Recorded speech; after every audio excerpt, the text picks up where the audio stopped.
Riešime to už 4 mesiace a poviem vám otvorene, s týmto vám už nepomôže nikto. Proste si budete musieť zvyknúť a hotovo. Tak takýto prístup nemôžeme akceptovať v žiadnom prípade. Lekár je tu na to, aby vám pomohol.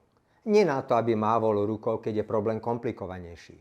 A poviem vám to úplne otvorene. Čoraz častejšie ku mne prichádzajú ženy, ktoré zostali so svojimi ťažkosťami samé. Nie preto, že by zanedbali sami seba, ale preto, že nedostali takú podporu a starostlivosť, akú potrebovali. Nie je hanbou, ak lekár niečo nevie, ak si potrebuje overiť informácie alebo poradiť sa s kolegom. Hanbou je nehať pacienta bez odpovedí a bez riešenia. Dámy, ak nadobudnete pocit, že váš lekár nerieši vašu diagnózu správne, máte právo hľadať riešenie inde. Vaše zdravie v žiadnom prípade nie je priestor na kompromisy. A ak cítite, že vám niečo nesedí, pýtajte sa.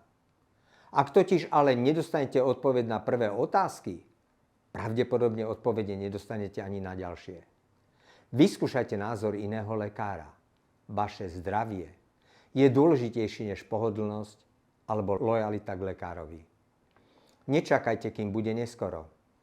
Vaše zdravie je to najcennejšie, čo máte a zaslúžite si starostlivosť, ktorá vám dáva istotu, nie pochybnosti.